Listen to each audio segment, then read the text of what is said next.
Next day Kavya सोकर उठी तो उसके सिर में बहुत दर्द हो रहा था। उसने कल आधा दिन और आधी रात रोते रोते हुए बिता दी थी। काव्या उठी और फ्रेश होकर विंडो पर बैठ गई। तभी उसके रूम में एक लड़की आई और अपनी तीखी आवाज में बोली, महारानी चलो तेल की रस्म करनी है।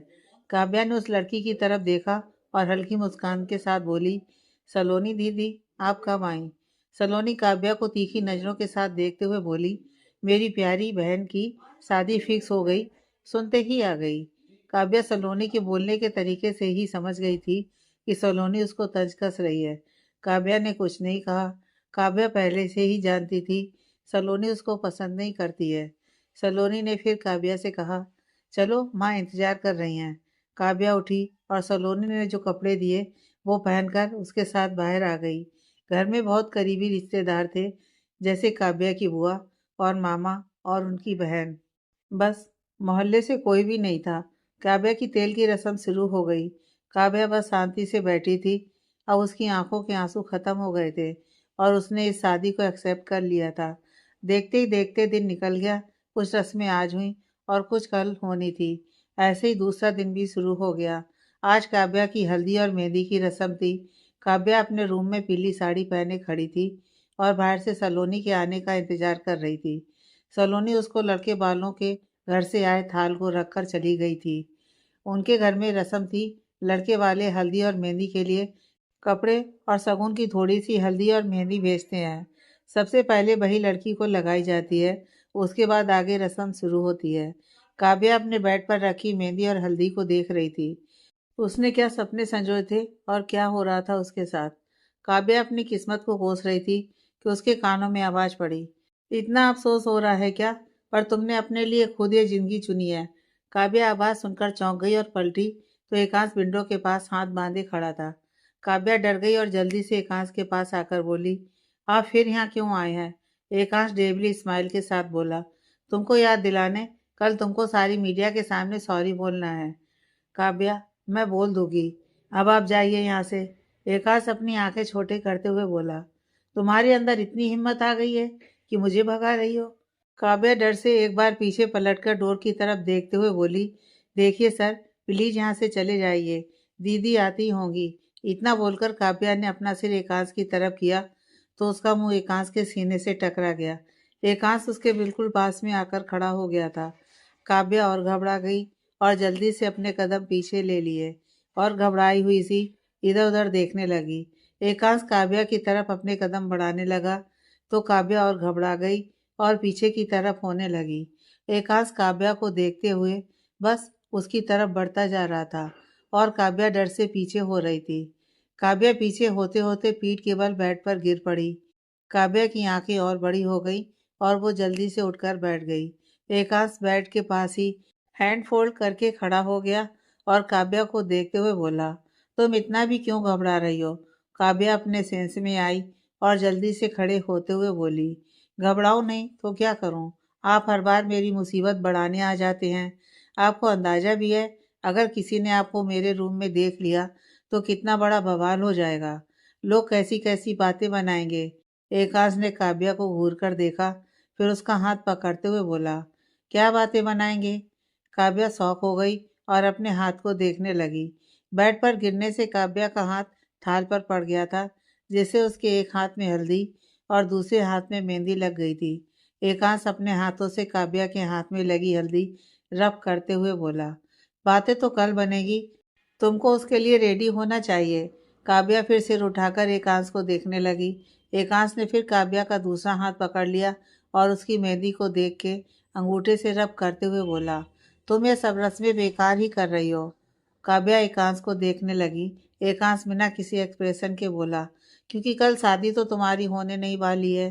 काव्या की आंखें बड़ी हो गई और वो अपना हाथ एकांश से छुड़ाते हुए बोली, ये क्या बोल रहे हैं? एकांश देवी मुस्कान के साथ बोला, मैंने पहले ही कहा था तुमसे, मैं तुमको इतनी आसानी से भागने नहीं दूंगा।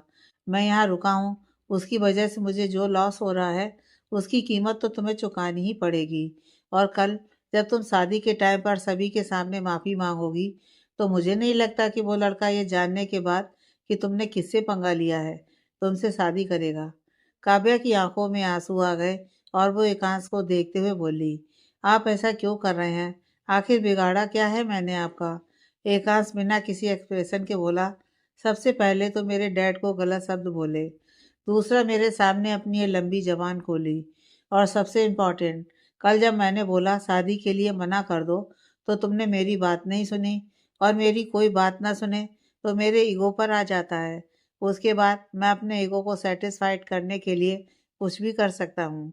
काव्या हैरानी से एकांश को देखते हुए बोली, ये सब आप अपने ईगो के लिए कर रहे हैं? एकांश ने कोई जवाब नहीं दिया। काव्या भरे गले से बोली, आपके कहने पर मैंने शादी के लिए मना नहीं किया, तो आप मेरी लाइफ की पूरी तरह धज्जियां उड़ाने पर आ गए। पर क्या आप मुझे ये बता सकते हैं, मैं क्यों आपकी बात मानूं? आप होते कौन हैं मुझे बोलने वाले कि मुझे किससे शादी करनी है किससे नहीं? मेरी लाइफ मेरा डिसीजन, उसमें आप होते कौन हैं इंटरफेयर करने वाले? हम दोनों तो अभी तक ठीक से एक दूसरे को जानते तक नहीं है। एकांश काव्या को घूरते हुए बोला, तुम्हारे सवालों का जवाब देना मैं जरूरी नहीं समझता। काव्या चिढ़कर बोली, क्यों नहीं समझते? आपको मेरे सवालों के जवाब देने ही पड़ेंगे। मैं भी तो जानूं, क्या आपका ईगो इतना बड़ा है कि आप किसी की भी लाइफ खराब करोगे? एकांश ने काव्या को बाजू से पकड़ लिया और बोला, मैं तुम्हारी लाइफ खराब कर रहा हूँ? काव्या एकांश से छूटने के लिए छटपटाते हुए बोली, हाँ। एकांश काव्या को घूरने लगा। तभी बाहर से आ रही सलोनी की आवाज आई, माँ, मैं काव्या को लेकर आती हूँ। काव्या आवाज सुनकर घबरा गई और एकांश से बोली, सर छोड़िए मुझे, दीदी आ रही हैं, प्लीज जाइए यहाँ से।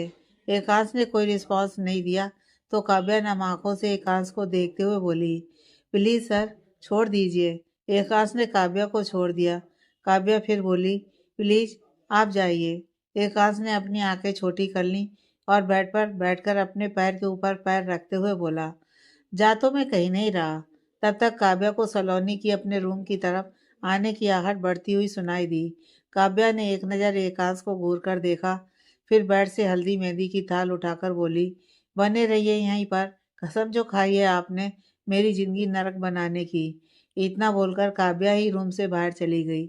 एकांश काव्या को बस घूरता रह गया। काव्या डोर बंद करके बस बाहर ही आई थी कि सलोनी उससे टकरा गई। सलोनी काव्या को देखकर बोली, तुम खुद बाहर आ गई, चलो अच्छा है। बोलकर सलोनी काव्या के हाथ से थाल लेकर उसको बैठक में ले आई। पहले काव्या की हल्दी की रस्म शुरू हुई तो काव्या की बुआ उसके एक हाथ में मेहंदी और दूसरे हाथ में हल्दी लगे देखकर बोली, ये तो पहले से ही हल्दी मेहंदी लगाकर आई है। काव्या ने तुरंत अपने हाथों को देखा तो उसके एक हाथ में उंगलियों से पूरी हथेली तक हल्दी और दूसरे में मेहंदी लगी थी। काव्या को फिर एकांश का उसका हाथ रब करना याद आ गया। हल्दी और मेहंदी तो जरा सी हाथ में लगी थी, लेकिन एकांश ने रब करके उसके पूरी हथेली में लगा दी। काव्या को फिर ख्याल आया, क्या एकांश उसके हाथों में मेहंदी और हल्दी लगा रहा था? काव्या का सोचना काव्या की धड़कनें बढ़ा गया। काव्या की बुआ जी काव्या से बोली, क्यों लड़की, ये क्या किया तूने? काव्या अपने सेंस में आई और बोली, वो गलती से हाथ लग गया था, मैं छुटा रही थी तो पूरे हाथ में लग गई। काव्या की बुआ जी काव्या को घूरते हुए बोली, हल्दी तो ठीक है, पर ये मेहंदी, अब इसके बाद क्या मेहंदी का रंग चढ़ेगा? सलोनी बीच में ही बोली, क्या बुआ जी, काव्या के हाथों में वैसे ही मेहंदी कहाँ समझ आती है, उसके हाथ ही इतने काले हैं। बोलते हुए सलोनी हंस दी। काव्या की आंखें फिर नम हो गईं। काव्या की रस्में पूरी हुईं और वो अपने रूम में डरते हुए आई कि एकांश उसके रूम में होगा, पर एकांश नहीं था, वो जा चुका था। काव्या की सांस में सांस आई और वो कल क्या होगा उस टेंशन में सो गई। दूसरे दिन शाम को काव्या अपने रूम में तैयार बैठी थी। डर से उसका दिल दुख दुख कर रहा था कि एकांश क्या करेगा, कैसे उससे माफी मंगवाएगा, कहीं उस वजह से शादी में सच में कोई प्रॉब्लम ना आ जाए और उसकी वजह से कहीं उसके पेरेंट्स उससे और गुस्सा ना हो जाएं। काव्या डरी घबराई बैठी थी कि सलोनी उसको लेने आई और बोली, चलो लड़के वाले आ गए हैं। काव्या अपने सेंस में आई और मन में भगवान से प्रे करते हुए कि अब कोई गड़बड़ ना हो, सलोनी के साथ चल दी। सलोनी काव्या को छत पर लाई और मंडप के पास लड़के के बगल में बैठा दिया। शादी में गिनती के लोग थे। काव्या की तरफ से बस उसके मम्मी पापा बहन और उसके हस्बैंड और उसकी बुआ और मामा थे। लड़के की भी दूसरी शादी थी तो बस उसके भी माँ पापा और उसके दो बच्चे उसकी मौसी और बहनें थीं। लड़के की दूसरी शादी थी और काव्या के भी मोहल्ले में इतनी अफवाह फैली हुई थी, इसलिए रमा जी ने बारात लाने को मना कर दिया था। उन्होंने शादी सादगी से करने की बात की थी और लड़के वाले भी कंजूस थे, तो उनके लिए भी और अच्छा था, इसलिए वो तुरंत मान गए। काव्या डरी हुई बैठी इधर उधर नजरें घुमा रही थी। उसको समझ में नहीं आ रहा था कि एकांश कैसे उससे माफी मंगवाएगा, क्योंकि वो इतना बड़ा आदमी उसके छोटे से घर में मीडिया कैसे लाएगा। काव्या का सिर टेंशन से फटा जा रहा था। पंडित जी ने शादी के मंत्र पढ़ने शुरू कर दिए थे। सबसे पहले उन्होंने लड़की के माँ बाप को बुलाया कन्यादान करने के लिए। रमा जी और विजय जी काव्या के पास आकर बैठ गए। काव्या ने एक नज़र विजय जी को देखा तो विजय जी के फेस पर कोई भाव नहीं था। काव्या की आंखें फिर नम हो गईं। पंडित जी ने काव्या को अपना हाथ लड़के के हाथ में रखने को कहा। काव्या ने अपना हाथ उठाया और लड़के के हाथ में रखने ही वाली थी कि लड़के की मौसी आगे आकर बोली, 1 मिनट।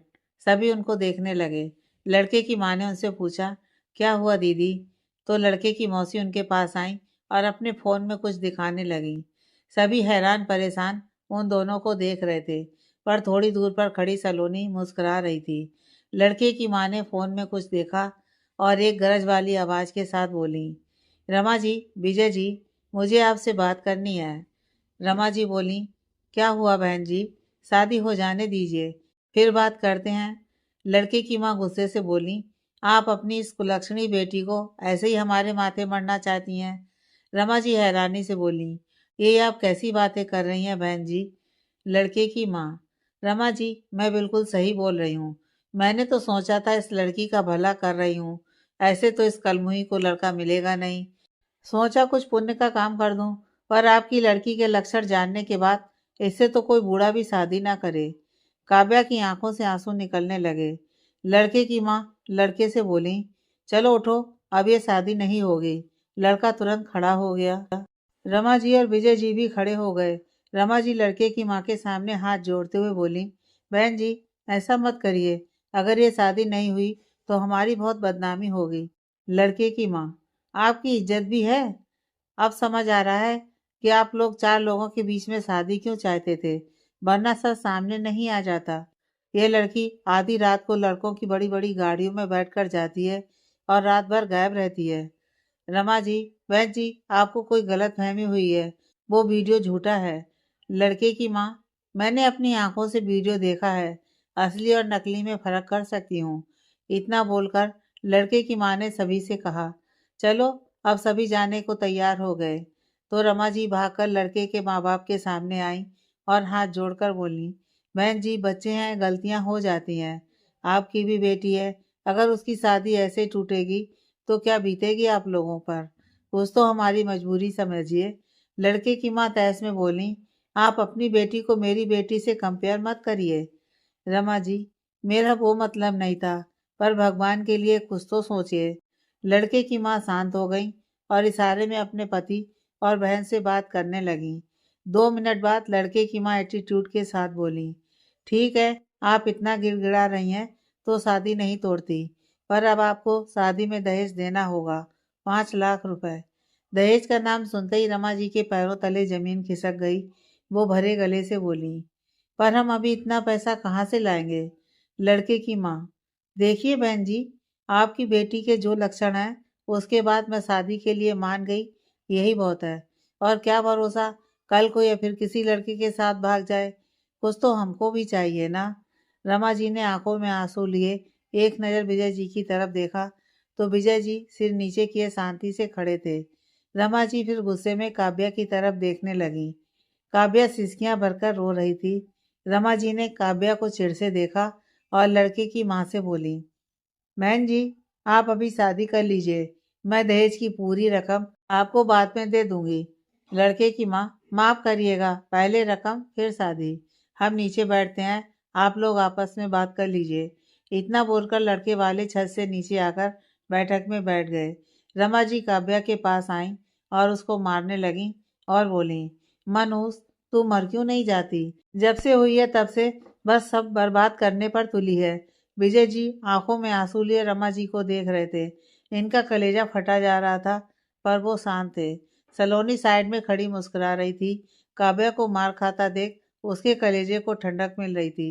रमा जी जब काव्या को मारते मारते थक गईं तो वहीं सिर पकड़कर बैठ गईं और बोली, कहाँ से इंतजाम करेंगे इतने सारे पैसों का।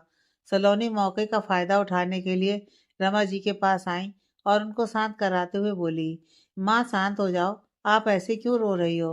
रोना तो इस मनहूस को चाहिए। इतना बोलकर सलोनी ने विजय जी की तरफ देखकर कहा, पापा देख लिया आपकी लाडली ने क्या किया। विजय जी वहीं कुर्सी पर सिर पकड़कर बैठ गए। काव्या ने सभी को रोते उसको कोसते देखा तो इस बार उसकी हिम्मत जवाब दे गई। वो उठी और छत की रेलिंग की तरफ बढ़ गई। काव्या को ऐसा करता देख सलोनी ने देख लिया था पर वो कुछ बोली नहीं, बस रमा जी को शांत कराती रही। सलोनी यही तो चाहती थी, काव्या हमेशा के लिए उन सबकी जिंदगी से बहुत दूर चली जाए। काव्या रेलिंग के पास आई और ऊपर से नीचे कूद गई। उसके दिमाग में एक ही चीज चल रही थी कि अब उसके माँ पापा की बेइज्जती नहीं होगी, सब अच्छा हो जाएगा। काव्या ने सोच लिया था अब ये पल उसकी जिंदगी का आखिरी पल है, लेकिन किस्मत को कुछ और ही मंजूर था। काव्या हवा में नीचे की तरफ गिर रही थी कि उसको नीचे जमीन पर गिरना चाहिए, पर जमीन की जगह वो किसी की गोद में गिरी। काव्या को जब इस बात का एहसास हुआ तो उसने झट से अपनी आंखें खोल ली तो वो एकांश की गोद में थी। काव्या हैरानी से एकांश को देखने लगी। एकांश उसको आंखें छोटी करके घूर कर देख रहा था। एकांश को इस कदर गुस्से में घूरता देख काव्या की डर से बोलती बंद हो गई थी। काव्या के गिरने पर नीचे से कोई आवाज नहीं आई तो सलोनी थोड़ी परेशान हो गई और बोली, माँ काव्या कहाँ गई। सभी इधर उधर काव्या को देखने लगे कि अचानक से उनकी नज़र सीढ़ियों पर गई जहाँ से एकांश काव्या को गोद में लिए ऊपर आ रहा था। सभी हैरानी से एकांश को देखने लगे। काव्या भी शौक में एकांश को देख रही थी। उसकी समझ से परे था कि एकांश उसको छत पर क्यों ले जा रहा है। तब से एकांश ने उससे एक शब्द भी नहीं कहा था, पर फिर काव्या को ख्याल आया शायद एकांश भी सबके सामने उसको जलील करना चाहता होगा, इसलिए उसको सबके पास ले जा रहा है। पर काव्या की हैरानी का ठिकाना तब नहीं रहा जब एकांश ने उसको मंडप पर बैठाया और उसकी बगल में बैठकर पंडित जी से बोला, मंत्र पढ़िए। सभी हैरानी से एकांश को देख रहे थे। एकांश देखने में ही किसी अच्छे घर का लड़का लग रहा था। उसका ऑरा उसके फेस से झलक रहा था। उसकी पर्सनालिटी ही काफी थी उसकी पहचान देने के लिए। सलोनी तो आंखें बड़ी करके एकांश को देख रही थी। एकांश को देखकर सलोनी के तन बदन में आग लगी हुई थी। वो कभी नहीं देख सकती थी कि काव्या की शादी किसी अच्छे लड़के से हो या अच्छे घर परिवार में हो, इसलिए उसने काव्या के लिए ऐसे लड़के से शादी फिक्स करवाई थी। तो अब वो एकांश जैसे सुंदर दिखने वाले लड़के से काव्या की शादी होते कैसे देख सकती थी। पंडित सभी का मुंह देख रहे थे। उनको समझ में नहीं आ रहा था कि उनको क्या करना है कि एकांश की फिर तेज आवाज आई, मंत्र पढ़िए। एकांश की तेज आवाज से काव्या चौंक गई और अपने सेंस में आई। सलोनी भी चौंक गई थी। पंडित जी ने मंत्र पढ़ने शुरू किए, लेकिन सलोनी गुस्से में मंडप के पास आकर बोली, ये क्या हो रहा है, तुम हो कौन और तुम्हारे बोलने से ये शादी ऐसे नहीं हो जाएगी। एकांश ने एक नज़र सलोनी को घूर कर देखा, फिर पंडित जी को मंत्र पढ़ने का इशारा किया। सलोनी हैरान हो गई। उसकी बात से कोई फर्क नहीं पड़ा तो वो रमा जी और विजय जी के पास आई और बोली, माँ पापा आप कुछ बोलते क्यों नहीं, क्या ऐसे ही ये सब नाटक होते देखते रहेंगे। रमा जी ने एक नज़र सलोनी को देखा और अपने आंसू पोंछकर मंडप के पास आई और एकांश को देखते हुए बोली, तुम कौन हो और क्यों तमाशा। वो इतना ही बोली थी कि एकांश अपनी रौबदार आवाज में बोला, आपको अपनी बेटी से छुटकारा पाना है, उसके लिए आप उसकी शादी कर रही थी, फिर क्या फर्क पड़ता है उसकी शादी किससे हो रही है। आपको काव्या से छुटकारा पाना था, वो कुछ ही मिनटों में आपको मिल जाएगा। रमा जी चुप हो गईं, उनके पास अब बोलने को कुछ नहीं था। पर सलोनी आगे आई और बोली, क्यों फर्क नहीं पड़ता है, ऐसे ही किसी से थोड़ी ना शादी कर देंगे। तुम कौन हो, क्या करते हो, हम कुछ नहीं जानते। तुम आओगे और शादी के लिए बोलोगे तो हम मान जाएंगे। एकांश ने सलोनी को घूरते हुए कहा, मैं यहाँ किसी के परमिशन लेने नहीं बैठा हूँ। सलोनी ने गुस्से में एकांश को देखा, फिर काव्या को घूरते हुए बोली, तुम क्या उसके बगल में बैठी हो, उठो। काव्या सलोनी को आंखों में आंसू लिए देखने लगी। सलोनी चिढ़कर काव्या के पास आई और उसका हाथ पकड़कर खड़ा करते हुए बोली, इतनी बदनामी करवा के तेरा पेट नहीं भरा जो किसी भी अरे गहरे से शादी करके पूरी तरह इज्जत नीलाम करना चाहती हो? काव्या की आंखों में फिर आंसू निकलने लगे। वो इतनी हैरान थी कि उसके साथ क्या हो रहा है। उसको कुछ समझ में नहीं आ रहा था। सब अपना अपना बोल रहे थे, सब अपना अपना ही राग अलाप रहे थे।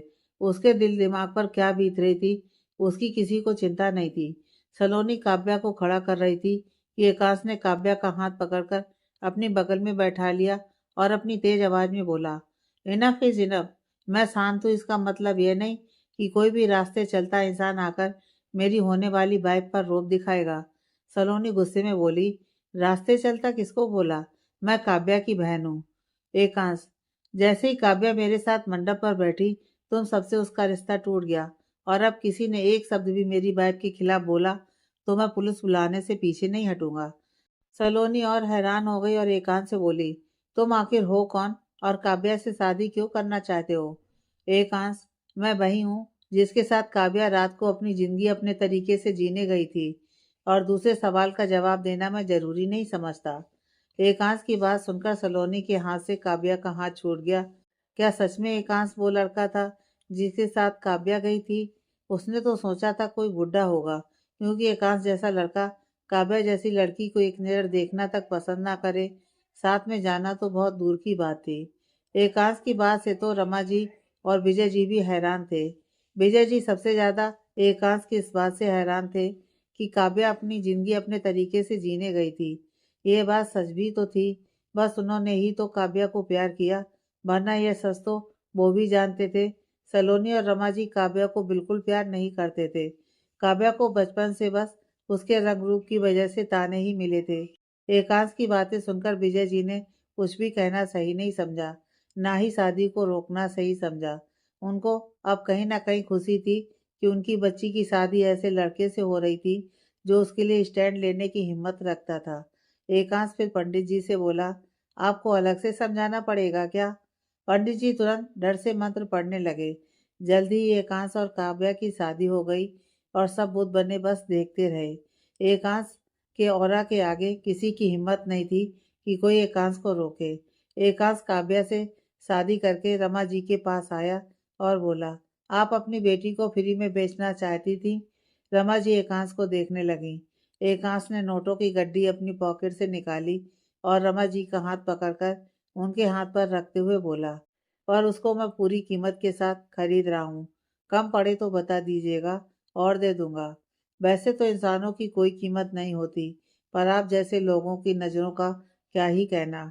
और हाँ, आप काव्या से शादी के बाद सारे रिश्ते तोड़ना चाहती थी ना? तो मैं बोलता हूँ, आज से, अभी से काव्या का आपसे कोई रिश्ता नहीं है। आज के बाद काव्या इस चौखट पर दोबारा कदम नहीं रखेगी। काव्या आंखों में आंसू लिए एकांश को देखने लगी। एकांश ने काव्या का हाथ पकड़ा और जाने लगा कि विजय जी के पास से गुजरते हुए एकांश उनके सामने रुक गया और अपनी तीखी नजरों से उनको देखते हुए बोला, अपने बच्चों पर विश्वास करना सीखिए। इतना बोलकर एकांश काव्या को लेकर चला गया। सलोनी गुस्से में बस दांत पीसते रह गई। विजय जी को एकांश की बात सीधा दिल पर चुभी थी, पर गलती उनकी थी तो वो कुछ नहीं बोले। एकांश काव्या को लेकर घर के बाहर आया और गाड़ी में बैठाकर खुद ड्राइविंग सीट पर आकर बैठ गया। काव्या बुद्ध बनी शांति से बैठी थी। उसको अभी तक समझ नहीं आया था कि उसके साथ आखिर हुआ क्या।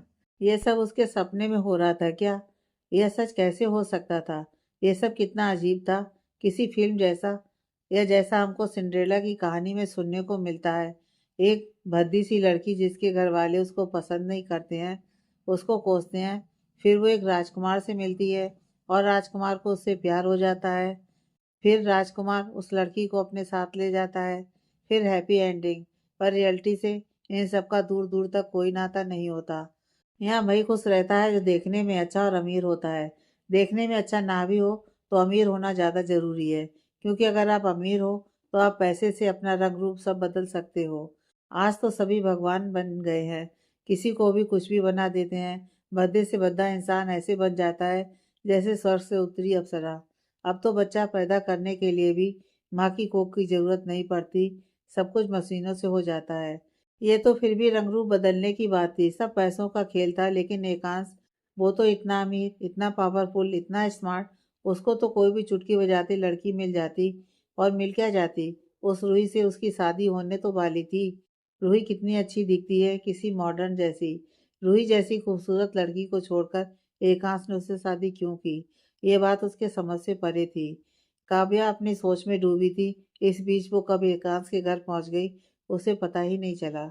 एकांश ने गाड़ी अपने घर पर रोकी और गाड़ी से निकलकर काव्या की साइड आया और उसका हाथ पकड़कर बाहर निकालने लगा। काव्या अपने सेंस में आई और एकांश को देखने लगी। एकांश के फेस पर कोई एक्सप्रेशन नहीं था। काव्या की नज़र फिर एकांश के घर पर गई। वो घर नहीं, एक बड़ा बंगला था, आलीशान बंगला। बड़ा सा गेट और गेट से पहले बहुत सी डेकोरेटिव घास जिसमें लाइट लगी हुई थी, जो देखने में जुगनू जैसी लग रही थी। साइड में बड़ा सा गार्डन और गार्डन के दूसरे साइड दो तीन बड़ी बड़ी गाड़ियां खड़ी हुई थी।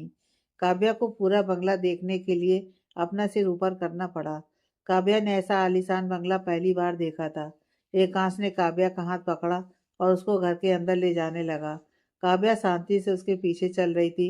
आधी रात हो गई थी तो सभी सो चुके थे, लेकिन एकांश की दादी को नींद नहीं आती थी, इसलिए वो जानता था कि उसकी दादी अभी तक जग रही होंगी। इसलिए एकांश काव्या को सीधा अपनी दादी के रूम में ले गया। एकांश काव्या को दादी के रूम में लेकर आया। उस समय मीना जी बेड पर बैठी रामायण पढ़ रही थी। उन्होंने जैसे एकांश के साथ काव्या को देखा तो वो शौक हो गई। काव्या ने शादी का जोड़ा पहना था, उसकी मांग में सिंदूर और गले में मंगलसूत्र था। यह देख तो मीना जी और शौक हो गई।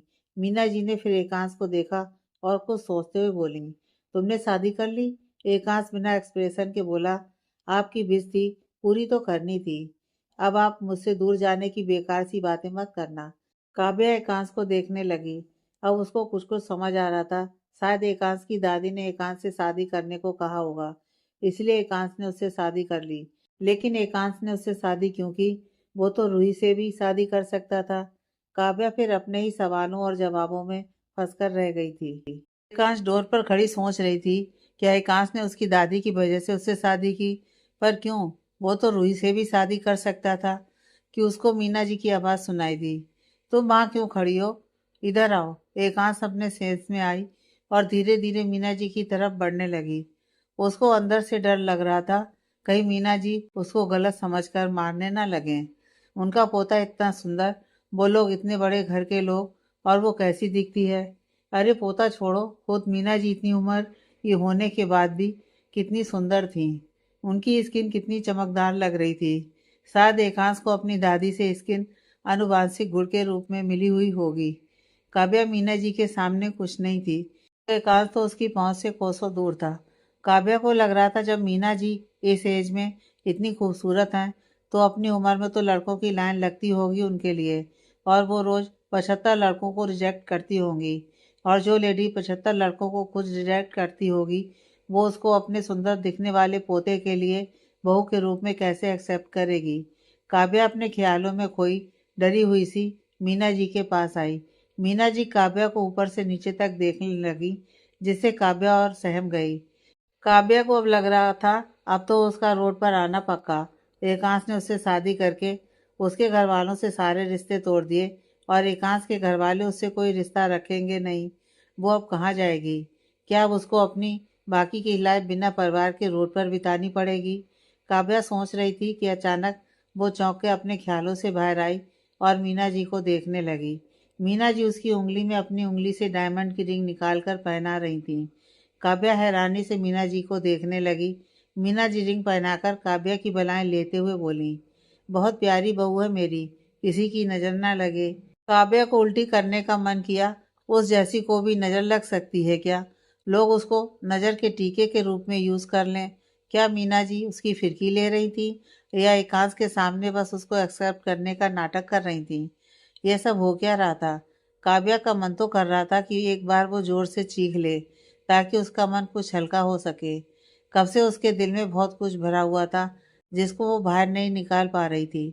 मीना जी काव्या को इतना शांत और भावहीन देखकर बोली, अभी तुम आराम कर लो, हम लोग कल रस्में करेंगे। मुझे पहले से पता होता कि तुम लोग शादी कर रहे हो तो सारी तैयारी पहले से करके रखती, पर अब बूढ़ी हो गई हूँ तो अभी तुम्हारी गृह प्रवेश की रस्म भी नहीं कर सकती। मैं चल फिर नहीं सकती, तो हम सब कल करेंगे।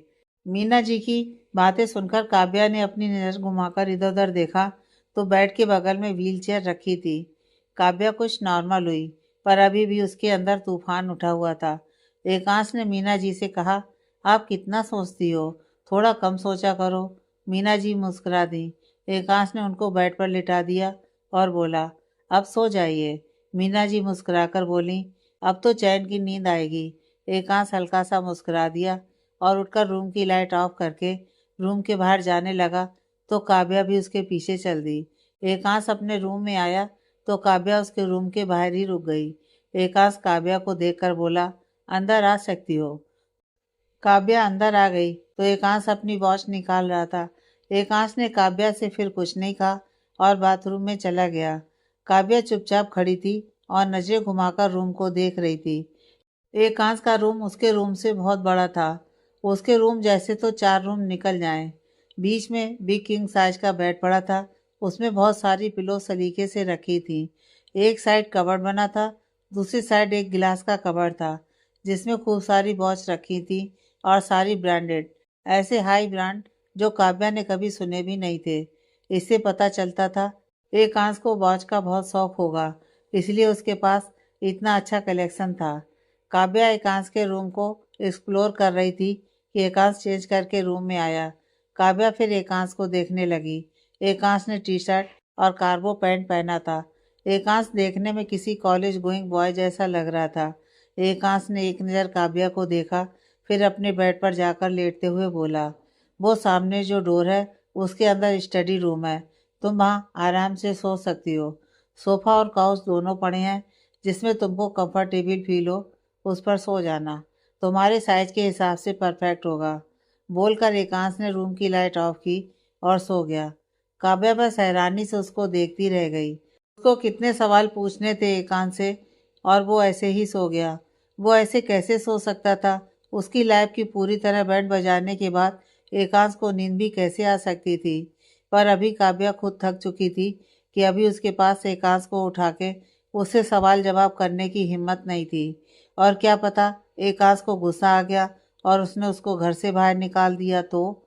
काव्या ने अभी शांत रहना सही समझा और एकांश के कहे मुताबिक स्टडी रूम में चली गई। स्टडी रूम उसके रूम जितना बड़ा था। काव्या को वहां आकर सुकून मिल रहा था क्योंकि चारों तरफ किताबें रखी हुई थी, अलग अलग सब्जेक्ट से रिलेटेड।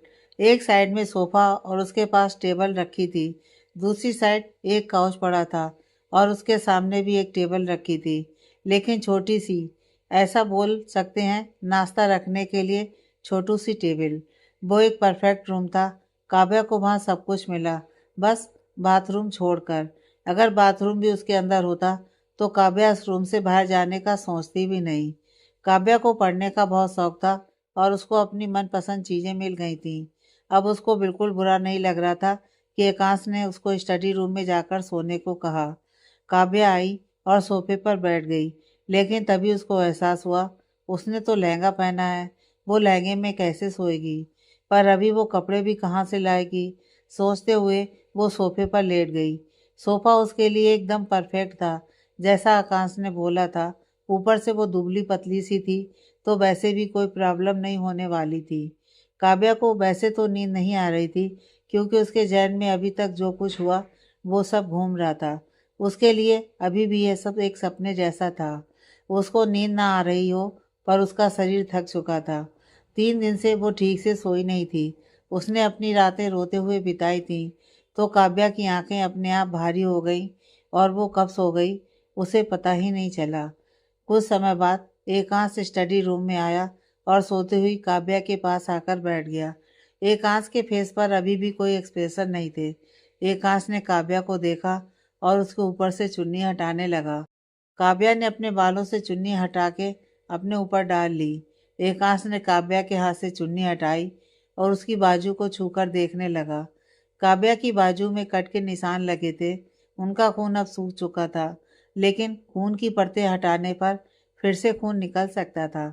रमा जी जब काव्या को बुरी तरह हाथों से मार रही थी, तो रमा जी के हाथों में पहने मोटे मोटे कड़ों से काव्या को चोट आ गई थी। और जब एकांश ने उसको ऊपर से नीचे गिरते हुए पकड़ा था, तब एकांश ने उसके हाथों से खून निकलते देख लिया था। लेकिन एकांश ने उस समय ज़्यादा कुछ बोलना सही नहीं समझा। एकांश काव्या की बाजू में दवा लगाने लगा और फिर से उसको चुन्नी पहले के जैसे उड़ाकर स्टडी रूम से बाहर चला गया। नेक्स्ट डे काव्या जब करवट लेते हुए सोफे से नीचे गिरी, तब जाकर उसकी आंख खुली। काव्या ने नींद में कराहते हुए अपनी आंखें खोलीं तो अपने आप को स्टडी रूम में देखकर काव्या के जहन में वो सारा मंजर घूम गया जो कल उसके साथ हुआ। काव्या तुरंत उठकर खड़ी हो गई और इधर उधर समय देखने के लिए घड़ी देखने लगी। उसको लग रहा था बहुत टाइम हो गया होगा, पर जैसे उसने बॉल पर लगी घड़ी में टाइम देखा तो उसकी सांस में सांस आई। सुबह के 6 बज रहे थे। काव्या को सुबह जल्दी उठने की आदत थी, इसलिए समय से उसकी आंख अपने आप खुल जाती थी। काव्या ने चैन की सांस ली, पर अब उसको पेट में दर्द हो रहा था। उसको अब बाथरूम यूज़ करना था। वो कल रात से बाथरूम नहीं गई थी। अब वो सोच रही थी, क्या वो एकांश के रूम का बाथरूम यूज़ कर सकती है या नहीं। क्या एकांश उसको कोई दूसरा बाथरूम देगा, जैसे उसको सोने के लिए स्टडी रूम दिया है। पर अभी ये सब ज़्यादा सोचने के लिए काव्या के पास समय नहीं था। उसने स्टडी रूम के डोर से रूम में झांक कर देखा तो एकांश आराम से बेड पर राजा के जैसे सो रहा था। काव्या ने सोचा, एकांश सो रहा है, तब तक बाथरूम यूज़ कर लेती हूँ। बाद में तो उसको एकांश से बहुत कुछ क्लियर करना है। काव्या ने हिम्मत जुटाई कि बाथरूम बिना परमिशन की यूज़ करने के बाद जो होगा वो देख लेगी, और बाथरूम में चली गई। लेकिन वो इतने हैवी लहंगे में बाथरूम यूज़ नहीं कर सकती थी, इसीलिए उसको अपना लहंगा हटाना पड़ा और बाथरूम में रखा बाथरोब पहन लिया। काव्या को लगा वो लगे हाथ नहा भी लेती है, फिर एक साथ वही लहंगा दोबारा से पहनकर बाथरूम से बाहर चली जाएगी। तो वो जल्दी से बात लेने लगी, लेकिन तभी डोर पर नॉक हुआ। काव्या घबरा गई, कहीं एकांश उठ ना जाए, पर इस टाइम डोर पर होगा कौन। फिर उसको ख्याल आया, दादी को पता है एकांश शादी करके आया, तो शायद वो आई हो। पर काव्या ऐसे बाहर भी कैसे जाए। लेकिन वो बाहर नहीं गई तो एकांश उठ जाए। काव्या ने कुछ सोचा और बाथरोब पहनकर बाहर आई और रूम का डोर थोड़ा सा ओपन करके उसके पीछे छुपते हुए बाहर देखने लगी, तो बाहर उसकी सोच के मुताबिक मीना जी थी। काव्या उनको देखने लगी तो मीना जी बोली, बेटा क्या हुआ, तुम गुस्सा हो क्या मुझसे। कल से तुमने एक बार मुझसे बात नहीं की और अभी भी चुप रही हो। काव्या कल से मंडप में बैठने के बाद किसी से एक शब्द भी नहीं बोली थी। उसको ये इस बात का एहसास हुआ वो ये गलत कर रही है। दादी को ऐसे रूम के बाहर रखना गलत है, पर उसने बाथरोब पहना है, वो उसमें उनके सामने भी कैसे जाए। अभी वो अपनी शादी को लेकर क्लियर नहीं है, पर है तो वो उनकी दादी सास, और दादी सास के सामने ऐसे जाना। नहीं नहीं। काव्या डोर के पीछे छुपी खड़ी सोच रही थी कि अचानक से डोर ओपन हो गया। काव्या अपने सेंस में आई और घबराई हुई सी सामने देखने लगी, तो एकांश ने पूरा डोर ओपन कर दिया था और दादी की व्हील चेयर को अंदर ला रहा था। काव्या तुरंत अपना सिर नीचे करके खड़ी हो गई और डर से अपने पैर के ऊपर पैर चढ़ाने लगी। उसको लग रहा था अब तो मीना जी उसको अच्छे से सुनाएंगी। पर काव्या हैरान तब हुई जब उसने मीना जी को ठाके मारकर हंसते हुए सुना। काव्या आंखों में नमी लिए मीना जी को देखने लगी। मीना जी हंसते हुए बोली, अरे तुम बाथरूम में हो इसलिए छुप रही थी मुझसे। मुझे तो लगा था तुम मुझे जुल्मी खड़ूस दादी सास समझकर छुप रही हो, जो सुबह सुबह जल्दी उठने का लेक्चर देने आई हो। काव्या मीना जी को शांति से देखने लगी। मीना जी हंसते हुए आगे बोली, मैंने एकांश के रूम की लाइट ऑन देखी तो समझ गई तुम उठ गई हो, क्योंकि एकांश तो इतनी जल्दी उठता नहीं। तुम उठ गई हो तो तुमको कपड़ों की ज़रूरत होगी, तो बस वही देने आई थी। काव्या को रूम में बाथरूम दिख नहीं रहा था, इसलिए उसने एक बल्ब ऑन कर दिया था। मीना जी ने काव्या के सामने कपड़े करते हुए फिर कहा, ये मेरी नातिन के कपड़े हैं, ये तुमको फिट आ जाएंगे, तुम अभी यही पहन लो, फिर एकांश के साथ चली जाना और अपनी ज़रूरत का सारा सामान ले आना। काव्या एकटक मीना जी को देख रही थी। मीना जी कितनी अच्छी थी, इतनी बड़ी लेडी होने के बाद भी वो खुद उसको कपड़े देने आई थी। मीना जी फिर काव्या को देखकर बोली, तुम सूट पहनती हो ना, अगर नहीं तो अभी काम चला लो। काव्या ने तुरंत मीना जी के हाथों से सूट ले लिया और बोली, थैंक यू मैम, मैं सूट ही पहनती हूँ। मीना जी गुस्सा होने का नाटक करते हुए बोली, मैम दादी सास हूँ तुम्हारी, तो दादी माँ बोलो मुझे, समझी? काव्या अपना सिर हिलाते हुए बोली, जी दादी माँ। मीना जी फिर मुस्कुरा दी और काव्या से बोली, ठीक है, तुम रेडी होकर आओ, फिर मैं तुमको सबसे मिलवाती हूँ। इतना बोलकर मीना जी रूम से चली गईं। काव्या ने डोर बंद किया कि तभी उसको एकांश के चिल्लाने की आवाज़ आई। What the hell! काव्या फिर चौंक गई और एकांश की आवाज़ के पीछे आई तो एकांश बाथरूम के अंदर डोर के पास खड़ा था और आंखें बड़ी करके चारों तरफ देख रहा था। मीना जी और काव्या बात कर रहे थे तब एकांश बाथरूम में आया था, पर बाथरूम का नज़ारा देखकर उसकी आंखें बड़ी हो गईं। बाथरूम के अंदर जगह जगह काव्या का सामान फैला था। कहीं लहंगा पड़ा था तो कहीं चुन्नी। बेसिन के पास सारी ज्वेलरी फैली हुई थी। काव्या ने एकांश को देखकर बेचारा सा मुंह बना लिया। एकांश गुस्से में बाथरूम देख रहा था कि उसकी नज़र अपने पीछे खड़ी काव्या पर गई। काव्या को देखकर एकांश पूरी तरह पलटा और गुस्सा करते हुए बोला, जाहिल हो क्या? पढ़ी लिखी गंवार, ऐसे कौन सामान फैलाता है? एक साइड में अपना सामान समेट कर नहीं रख सकती हो क्या? मेरे बाथरूम को मच्छी बाजार बना कर रखा है। साफ करो अभी के अभी। दोबारा मेरे बाथरूम में तुम्हारा एक भी सामान इधर उधर फैला दिखा तो पंखे से लटका दूंगा। पागल जाहिल लड़की, बोलकर एकांश बाथरूम से बाहर निकला और सीधा रूम से बाहर चला गया। काव्या रोनी सी शक्ल लेकर उसको बस देखती रह गई।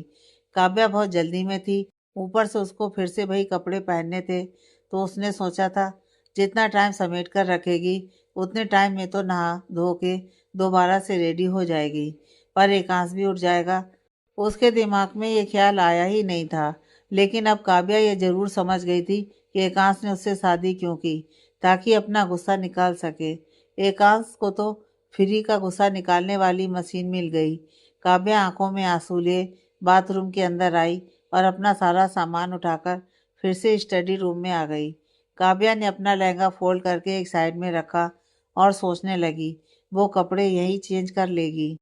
अब वो एकांश का बाथरूम यूज़ करना छोड़ो, देखने तक नहीं जाएगी। घर में कोई कॉमन बाथरूम तो होगा ही, काव्या वो यूज़ कर लिया करेगी। काव्या ने कपड़े पहनने के लिए अपना पहना बाथरोब ओपन किया और दोनों शोल्डर से नीचे किया ही था कि स्टडी रूम का डोर ओपन हुआ और एकांश अंदर आया। काव्या एकदम से चौंक गई और चीखते हुए उसने दोबारा से अपना बाथरोब जल्दी से पहन लिया। एकांश काव्या के पास आया और उसको घूरते हुए बोला, क्या है? चीखने की बीमारी है या फिर मुर्गे की जैसे सुबह सुबह बांग दे रही हो? काव्या गुस्से में एकांश को देखने लगी। एकांश, घूर क्या रही हो? काव्या की पीठ डोर के साइड थी और एकांश का ध्यान भी कहीं और था, इसलिए उसको इस बात का अंदाजा नहीं था। जब उसने डोर ओपन किया तो काव्या बाथरूम हटा रही थी और ना ही उसने काव्या को देखा था। जो कुछ समझ था, उसका ध्यान तो काव्या पर तब गया जब काव्या चीखी। अगर काव्या चीखती नहीं तो हुआ क्या है उसको पता नहीं होता, और वैसे भी उसको अभी भी नहीं पता था काव्या चीखी क्यों थी। काव्या एकांश को गुस्से में देखते हुए बोली, मैं कल से आपकी बदतमीजियां शांति से झेल रही हूँ, इसका मतलब यह नहीं है कि आप अपनी हद पार करेंगे। एकांश, ओ हेलो, तुम मुझे झेल रही हो या मैं तुम्हारी ये जाहिल हरकतें झेल रहा हूँ? पहले मेरा बाथरूम मच्छी बाजार बना दिया, फिर किससे पूछ के तुमने मेरा स्टडी रूम अंदर से लॉक किया। काव्या, आपने स्टडी रूम मुझे दिया है। एकांश, वेट, तुम गलत बोल रही हो। मैं सही बताता हूँ। मैंने स्टडी रूम तुमको बस सोने के लिए दिया है, घर बसाने के लिए नहीं, जो तुम अपना राज चलाने की सोच रही हो। काव्या फिर शांत हो गई तो एकांश ने अपने साथ लाई साड़ी काव्या को देते हुए कहा, ये पहन लो। काव्या ने साड़ी देखी फिर बोली, दादी ने मुझे कपड़े दिए हैं, मैं वो पहन लूंगी।